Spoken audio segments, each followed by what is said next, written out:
Hello everyone, Red Engine Bobby here, and welcome to the workshop table where I'm currently updating my customs for new decals. So that gave me the idea to make this video showing you how I make my custom decals. Basically, you're going to need the engine you're customizing, a software called Paint.net, which you can only really get on a Windows laptop, so you're probably going to need one of those too. And you're going to need an HP printer. And, of course, you're going to need the base engine you're customizing. So let's go over to the printer. So here we have the HP printer I'm using, more specifically HP MV4512.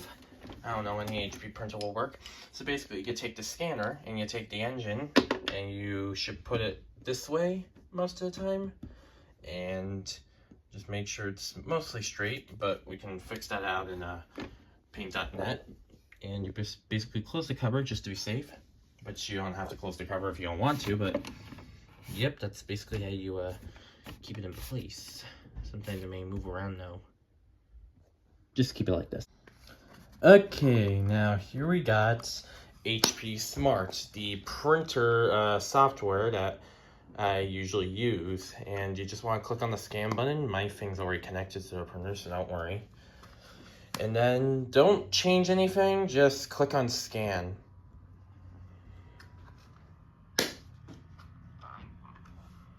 It's gonna take a while.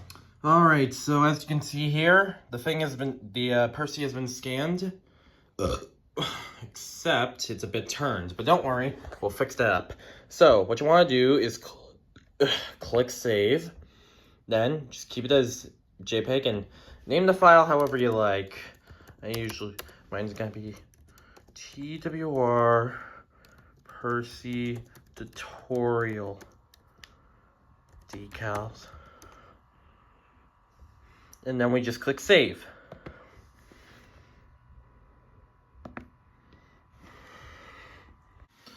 Now, here we have the image open in the software Paint.net. So, what you want to do first is fix up this turning, the angle that Percy's in.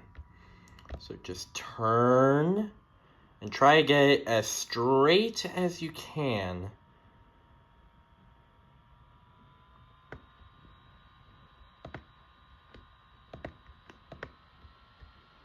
Alright, so that'll do. Now, next up, what you want to do is take the shapes tool over here and then keep it as a rectangle. Make sure it's filled in. And then do this. Oh yeah, you'll want to make sure the whole square is white. There we go. Now, just make sure you crop out this thing from the rest of the image.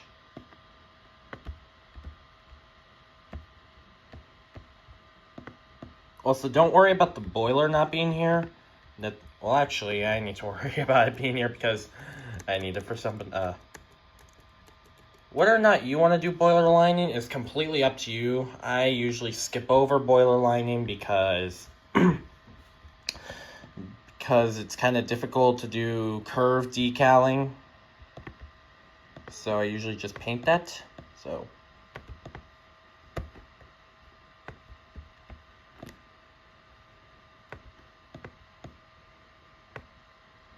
there you go.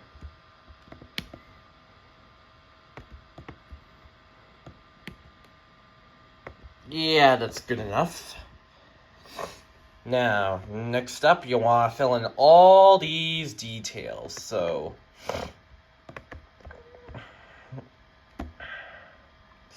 let's start with the lining.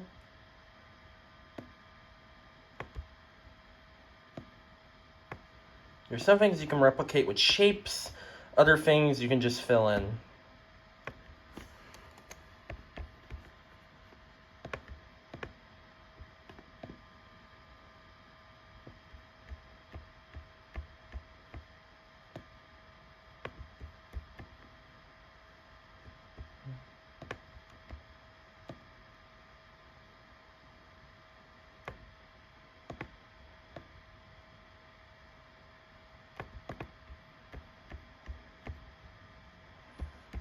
Okay, there we go. Now, let's get out the black and just covered out the chassis area.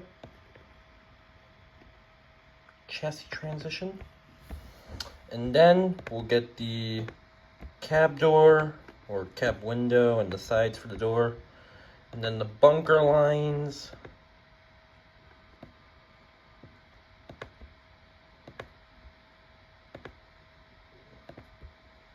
And then we got the bunker. And then we got the sandboxes and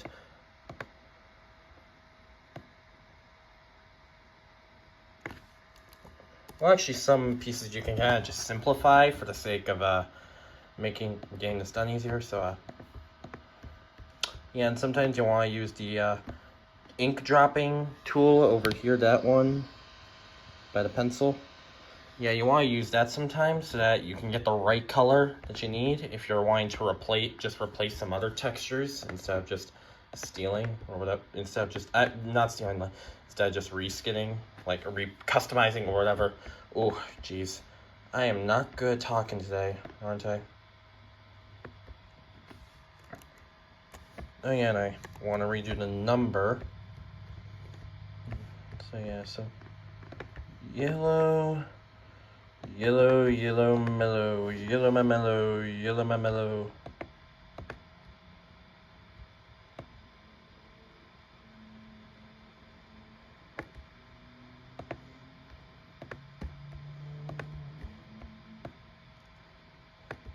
There we go.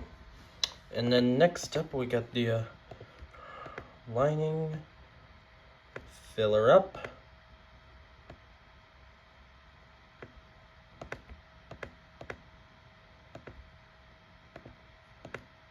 Also, you can speed over this part if you need to. Oh, Jesus.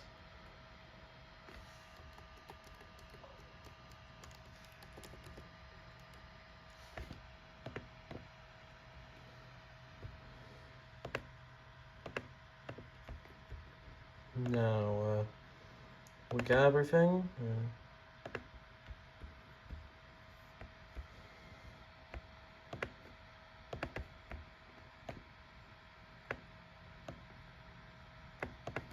Okay, this should be good enough. Now, we are filling these in.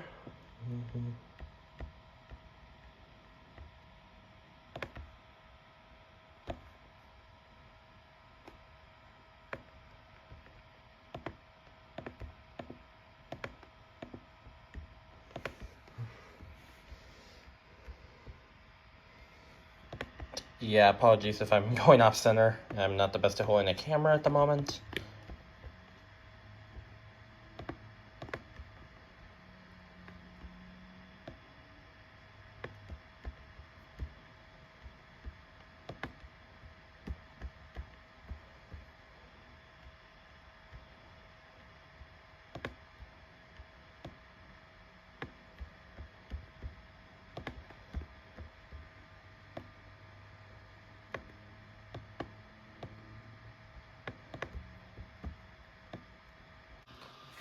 Alright, so here's the completed decal. One last thing you'll want to do is, take the tool that has you highlight over everything.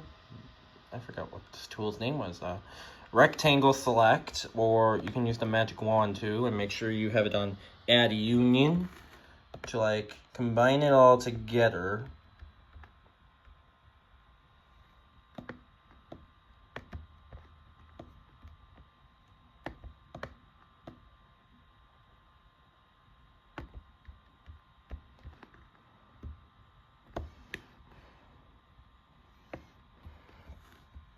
And now what you want to do is click copy and paste, and then just carefully turn it around. Gotta make sure you're pixely perfect so that they're easy to they're around the same measurement. yeah, and you can just change the number if you need to.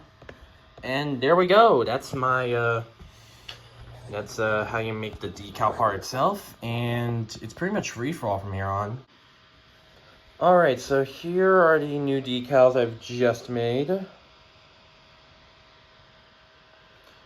And here we have the thing ready to print. What you'll want to do is to keep it as fit picture to frame, that way it fills up the whole model, and just click print.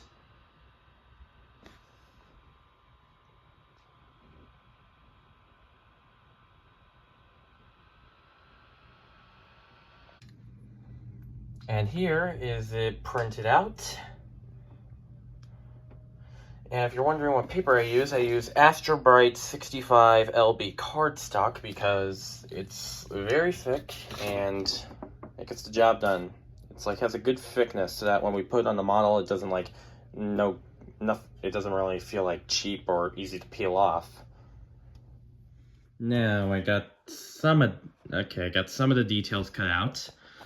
Now it's just a matter of just gluing them on. I use just a normal Elmer's glue stick because if you just do it on both sides, you're gonna get a good result out of it. Okay, I can prop up my thing. Now.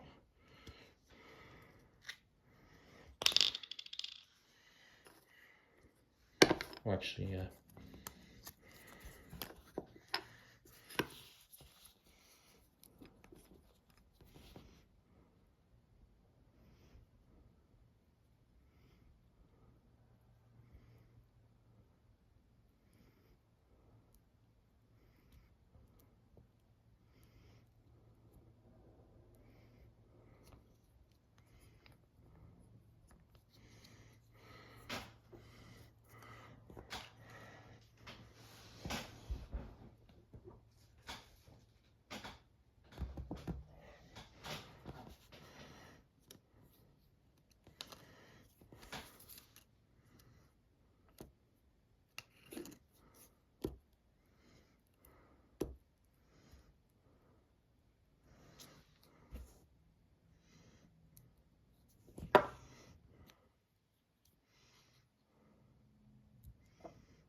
now usually when you do curve.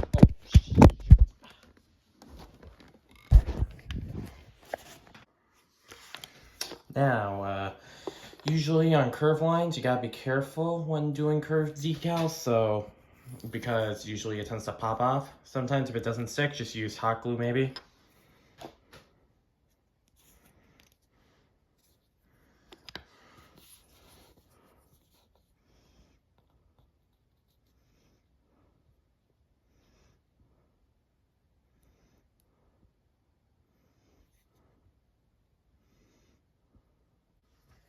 Yeah, I think that's good enough. Now, let me just quickly do the other decals on the other side with a clap. Careful. And there you go. These are my new decals for these guys.